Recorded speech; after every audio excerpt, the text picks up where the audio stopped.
class, welcome to Unit 9, Video 3. Today we're going to be graphing rational functions. Since we're going to be graphing rational functions, you're probably going to want to have your calculator out today. That will be extremely helpful. So your learning targets. I can determine the undefined values, which are the vertical and vertical asymptotes and the wholes of a rational function. Undefined is a word that has come up on the ACT, so you want to make sure you know what that is. That is the vertical asymptotes and the wholes. And you'll have a question like this on your quiz. The other thing is that you can actually graph rational functions. So let's go ahead and look at an example. But before we do that, let's just recap the functions that we have graphed, okay? Other functions that you have graphed this year. Linear. Biggest thing to remember when you graphed linear is when you had an x to the first power. So if I have y equals mx plus b, it was something to the first power. So if you have x to the first power, it's linear. Quadratic was the ax squared plus bx plus c. So as soon as you had something squared, you knew it was quadratic. Gives you that parabola shape. Okay. Square root function, that's when you graphed something with a square root. Okay. And lastly, the other polynomial functions which you have recently got done graphing. This one, since they're going opposite direction, is an odd degree function. Same thing with this one. And here, since they're both going up, this one is an even degree function. Remember, you can find the degree by the number of turns. So here's one turn and another turn, and then you add 1. So it's the number of turns plus 1. So this one looks like an x to the third. This one has 1, 2, 3 turns. 3 plus 1 is 4. So it's an x to the fourth. And 1, 2, 3, 4. So 4 plus 1 is 5. Okay, so these are our other polynomial functions. So we're going to get to graphing rational functions. Okay, rational, remember, is a ratio. We just got done simplifying a bunch of rational expressions. Now we're going to graph them. So we have a group of students, and they want to get their favorite teacher, Mr. Dominguez, a birthday gift. They plan to get him a gift certificate for a weekend package at a lodge in a state park. The gift certificate costs $150. If C represents the cost for each student and S represents the number of students, then, okay, C, what would give us the cost per student? Well, let's think about it. You and your friends go bowling, and it costs $20 for the 4 of you to go bowling. Okay, so how much do each of you owe? You take 20 divided by 4. So here you would take the total, 150, divided by the number of students, which is S. Okay, so there is our equation that would represent the cost for each student. Okay, so here is this function graphed, which is a rational function.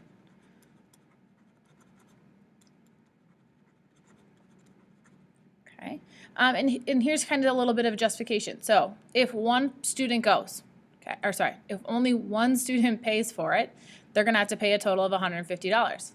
However, if 150 students pay for it, they're all going to only have to pay $1, right?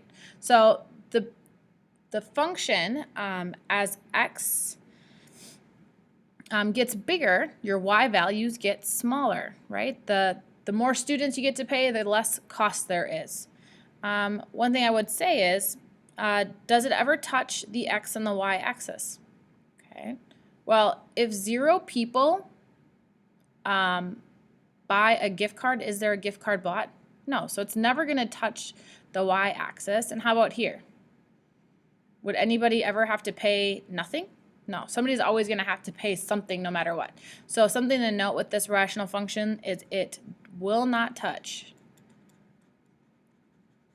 the x and y-axis. So let's just go ahead and talk about a few things. Rational function.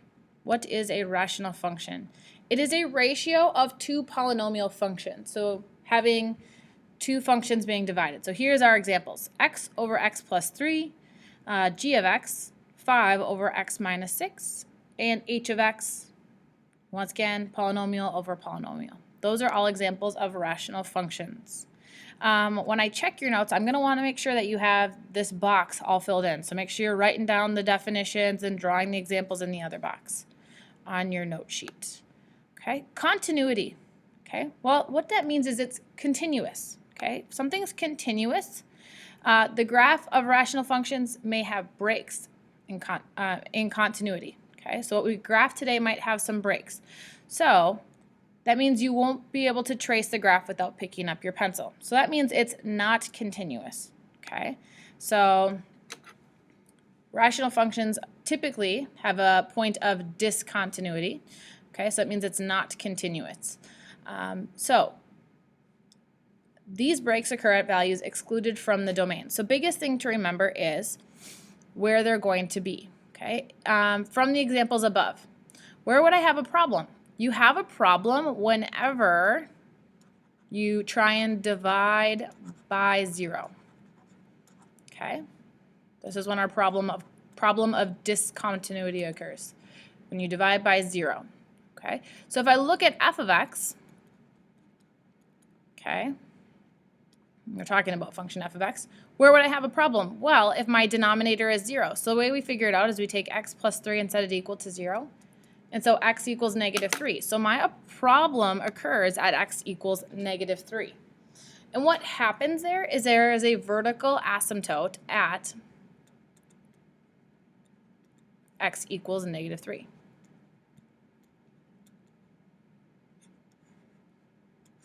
Okay, let's look at our next function, g of x.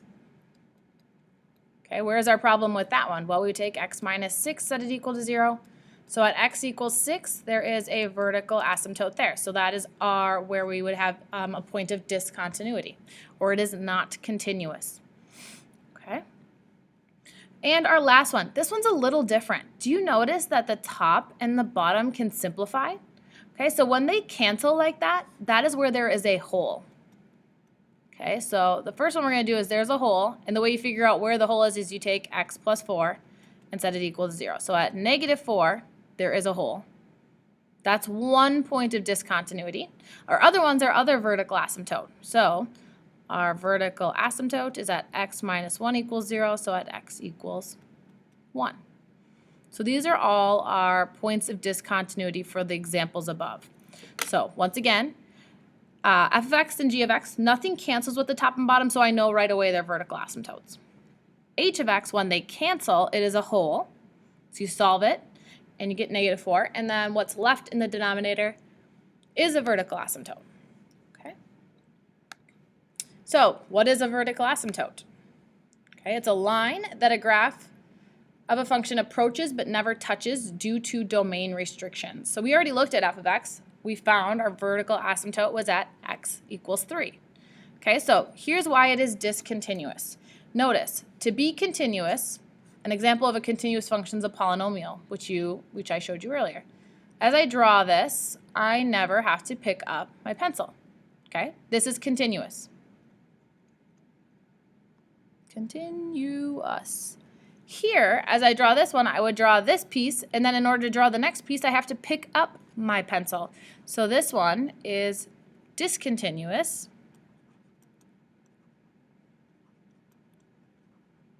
I can't spell today.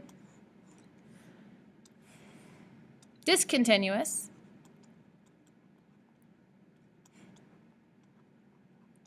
At x equals 3. Because if I plug in 3, I'll get 0 on my bottom, which causes a problem. Okay. The next thing is our point of discontinuity. I've already been talking about this, so all this stuff kind of just blends together. So points of discontinuity, that's where there's a hole in your graph. Okay. So a hole occurs when a value is excluded from the domain but canceled out when the function is simplified. You have been simplifying functions now for a few days. Okay, before your quiz. And so when I simplify, my x plus 2's cancel out. So when they cancel out, I know there's a hole at x plus 2, and I set it equal to 0, and so there's a hole at x equals -2. Okay, so if I look, that -2, there is a hole. Notice how there's an open circle drawn. In order to figure out what the y value would be, is you would take your simplified function, so we would have f of x is equal to, we just have x minus 1. And you'd plug in -2, so I'd have -2 minus 1, so -3. So my hole is at -2, -3. So -2, -3. And that's exactly what it looks like. Okay, so there is that. The next thing we need to talk about is being undefined. Okay. It was mentioned as a learning target, and like I said, it is on your it's on your quiz. So your first little box, okay, it's kind of like the definition. It's a function is said to be undefined at points not in its domain. Okay, so when do we have problems with that? So in our other little box, we're going to do an example. Okay, this happens whenever there is division by 0. Well, this could be a whole or an asymptote, a vertical asymptote. Okay, so if we look at our function h of x, which you have above, you should have written it down, which was x plus 4 over x minus 1, x plus 4. Okay, it's either one of our vertical asymptotes or our whole. So essentially it's both of these. So I am undefined when you take and set each of them equal to 0. So x minus 1 equals 0, so I'm undefined at x equals 1. And at x plus 4 equals 0, I'm undefined at x equals negative 4. I guess I'm not undefined. My function's undefined at those two values. Okay, so if I ask you for undefined, I want you to list the whole and the vertical asymptote. Okay, anything that causes the denominator to be 0 makes it undefined. Okay. The next thing is no denominator in a rational function can be 0 because division by 0 is not defined. That is what we call undefined. If you divide by 0, it's undefined. Okay, so make sure you fill in the blanks on your note sheet. All right, so example 1.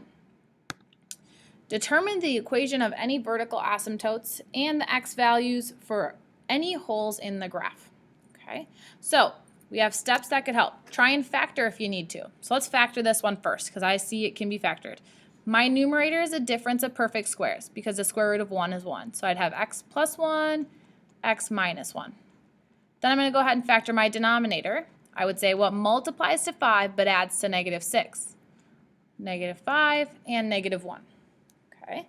Let's start with looking, does anything cancel? Would anything simplify? My x plus 1s do. So right away, since the x minus 1s cancel out, that means there is a hole there.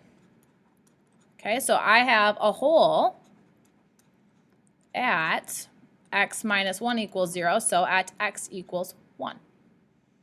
Okay, so first part, our hole is at x equals 1. So notice I just say the x value, you don't have to find the y. So there's where our hole is. Now the next one is vertical asymptotes. So your vertical asymptote is whatever is left in the denominator. Set it equal to 0. So x minus 5 equals 0, so x is equal to 5. So my vertical asymptote is at x equals 5. Okay, I know the directions don't say it, but I think it's important. So, undefined. If I asked you where it is undefined, you take both your denominators, set them equal to 0, which we've already done. So it's undefined at x equals 5 and x equals 1. Okay, that is it for example 1. If you have any questions, write them down. Otherwise, we're moving on to example 2. Same thing, want to find the whole, the vertical asymptotes, and let's also do undefined again. So first thing is I see if I can factor. Looks like I need to factor. So this one, what multiplies to 8 but adds to 6? X plus 2, x plus 4 multiplies to 8 but adds to 6. My denominator, difference of perfect squares, square root of 16 is 4. Okay, I like to do wholes first so I don't make a mistake and say they're vertical asymptote. So I look, does anything cancel? These do. So the whole. The x plus 4s cancel out. That's what makes it a whole. So when I set this equal to 0, my whole is at x equals negative 4, right? Whoops, there we go, negative 4. The next thing is our vertical asymptote. That is what is left in the denominator. So when I have that, I set it equals 0, so it's at x equals 4. So I have a whole at negative 4, and I have a vertical asymptote at 4. The next thing is we need to look at undefined. That is when whatever is in my denominator causes it to be 0, so at x equals 4 and x equals negative 4. That would be my answer for undefined. Okay. Example 3. Same type of problem that we've been doing, so I would like you to pause the video and do example 3 on your own to make sure you can do it successfully. Hopefully you paused the video, so first thing you should have did was factor. This is x plus 2x minus 2 because it is a difference of perfect squares. The bottom, what multiplies to 6 but adds to 5. 2 times 3 gives me 6, and when I add them I get 5. I look, does anything cancel? They do. So there's a whole at x plus 2 equals 0, so at x equals negative 2. That's my whole. My vertical asymptote.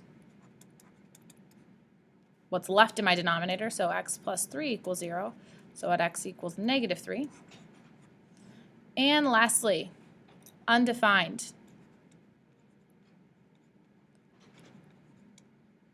There is, whatever's in the denominator, remember, is where it is undefined, so I set each part equal to 0.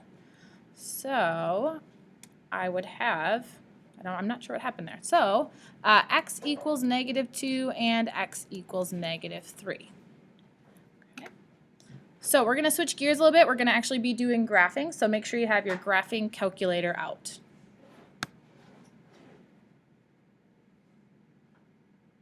All right, example 4, we want to go ahead and graph.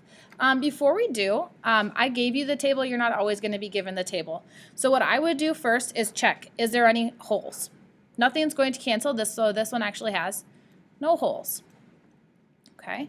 Then the next thing I look is there any vertical asymptotes? Okay. Well, that's when x minus 2 equals 0, so at x equals 2. Okay. Then the next thing I would look for is undefined. I don't really need undefined to make my table, but just to point it out, it's the only thing that makes the denominator 0, so in this case, undefined and vertical asymptotes are exactly the same. Okay. The way you want to set up your table is by your vertical asymptotes. Okay, so notice 2 would be right here. Okay, if I plug in 2 to this equation, I'm going to have division by 0, which is an error. So the way you want to set up your table is pick values to the above and below, okay, your vertical asymptote. So if you notice, it's kind of a balanced table, values above and values below. Now we're going to go ahead and put this into our graphing calculator.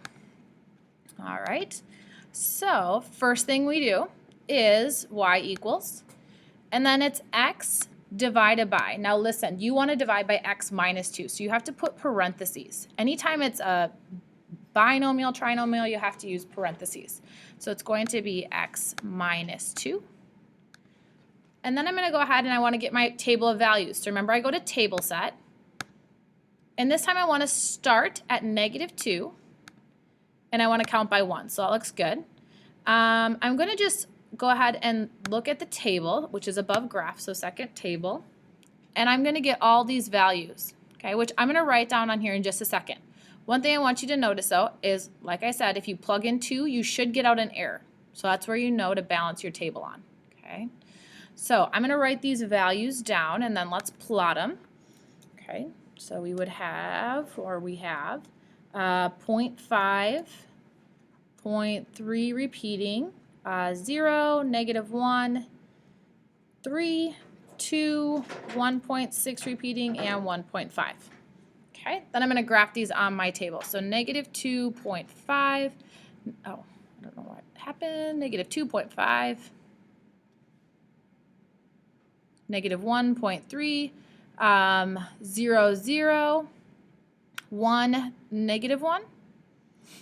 And then we have our vertical asymptote. And I want you to make sure you draw those on there. They are always drawn as dashed lines. And I also want you to label them. So at x equals 2. Okay. Then I would have the 0.33. Then I have 4, 2, 5, 1.6, and 6, 1.5. Okay, so kind of like, what is this going to look like? You know it's going to have a point of discontinuity, so you're going to have to pick up your pencil. But let's just look at our table, or sorry, use our calculator. Okay, I looked at my table, now let's look at our graph. Okay, so that's what it needs to look like. Okay, if your window doesn't look like mine, always remember zoom 6, the standard, will get you back to this window, -10 to 10, -10 to 10. So that's what your graph should look like. Here's what I need you to understand. You do not cross the asymptote when you draw this. So it's going to go and get really close to my asymptote, but it's never actually going to touch. Okay, so there we go. There is example 4 graphed. Okay, example 5 is another graphing. Okay, now it's x over x plus 1. So in this case, let's find our holes. Does anything cancel? No, so there's none. The vertical asymptote, we take x plus 1 equal to 0, so x equals -1. So let's check, is our table balanced around x equals -1? Here's where -1 would be. So yes, it is. Let's just put our vertical asymptote on our graph right away. X equals -1, and we label it. It is an equation, so whenever we label the vertical asymptote, it needs to be x equals -1 because it is a vertical line. All right, then let's go back to our graphing calculator and let's put this function in. So we go y equals, and I'm going to clear out the function I have, so clear, and then it's x divided by x plus 1. Okay, then I'm going to go to my table set, which is above window. I would type in -5, and we're going to count by ones again. So let's just go look at our table, which is above graph. This gives me my values, and notice once again, -1 is an error, so we were correct with our vertical asymptote. So let's go ahead and write these onto our table. Okay, so at -5, we have 1.25. -4, 1.3 repeating, 1.5, 2, 0, 5, 0.6 repeating, and 0.75. And now let's go ahead and graph them. We have -5, 1.25. -4, 1.3, 1.5. Mine is getting not quite accurate. Hopefully you can do a little better job plotting your points than I am. -2, 2. Then I got 0, 0, 1.5, 2.6 repeating, so that's like 2/3, 0.75. All right, so this one, you can kind of see it's going to turn and go down. Okay. Once again, remember, don't cross that asymptote. Mine got really close here, so maybe make sure you don't, it's getting worse. Go so close, okay? There's my rational function. Notice they always have this shape typically, okay? So this one went across, this one here. If you're not sure you did it right, guess what? On your graphing calculator, you just go ahead and hit graph, and you say, do they look similar? Yes, they do. Okay, so there's example 5. Okay, example 6. We're going to graph it. This one I noticed right away, I got a factor. So x plus 3, x minus 3 over x plus 3. So I look, is there any holes? Yes, there is a hole at x plus 3 equals 0. So at x equals -3. Let's actually figure out the y value. So let's figure out the ordered pair for our hole. Okay. So the way we do that, remember, is we use our simplified function. So it's f of x equals x minus 3. So I plug in -3 for x. So I'd have -3 minus 3, which gives me -6. So my hole is at -3, -6. So let's plot that already. -3, -6. Biggest thing is when it's a hole, you do open circle. Okay. Now I look, is there any vertical asymptotes? There's nothing left in the denominator, so there is no vertical asymptotes. Okay. And so let's go ahead and graph this one. We could make a table if we wanted, but what you're going to be doing is graphing the piece that is left. Okay. So if we graph the piece that is left, we would have, let's base it on, I don't know, this one's a little different. What it's going to behave like, since it's graphed like what it looks like, it's going to look like x minus 3. Y equals x minus 3, which is a linear equation. So this one's going to look linear. It is linear. but it just has this hole here. So you could pick points and plug them in. We could do 0, 1, 2, and negative 1. So it'd have 0. 0 minus 3 is negative 3. 1 minus 3 is negative 2. 2 minus 3 is negative 1, negative 4. And then I could plot these points. So 0, negative 3, 1, negative 2, 2, negative 1, negative 1, negative 4. The other thing you could have did was said, well, the y-intercept's negative 3 and my slope is 1. So up 1 over 1. So this one's a line. Just make sure you do not draw a line through the hole. Okay, so there's 6. Guess what? You want to check it? Go on your graphing calculator. You also could have used the table for this. Sometimes I like to do things the harder way. Biggest thing is when you put it in, parentheses for the top part because it's a binomial now. So we would have x squared minus 9 and the parenthesis divided by parenthesis x plus 3. Then let's go ahead and hit graph.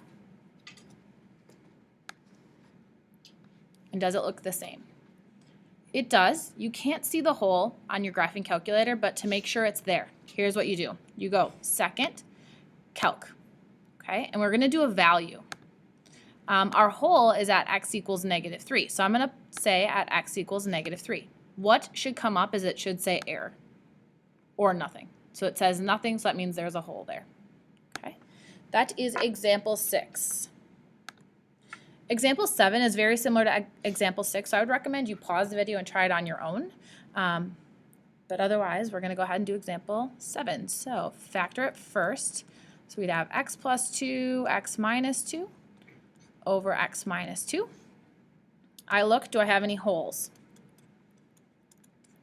These cancel, so I would have a hole at x minus 2 equals 0, so at x equals 2. Let's find the value for the y, so it's f of x simplifies to x plus 2. So we're going to plug in 2. So we have 2 plus 2, which is 4. So our hole is the ordered pair 2, 4. So let's plot 2, 4. Okay, and the vertical asymptotes. There is nothing left, so there is no vertical asymptotes. And once again, what is this simplified to? It simplifies to a linear function. My y-intercept is 2, and my slope is 1, so up 1 over 1, or down 1 over 1. And you can draw your line. Whoops, mine got really crooked there. Okay, so there's example 7. Once again, you want to check. I would recommend you always check on your graphing calculator for a test. And I would graph the original just to make sure it's all the same. So I'm just going to change this one. This is really x minus 4 over x minus 2. Whoops, that didn't work. Delete. And the parenthesis and graph it.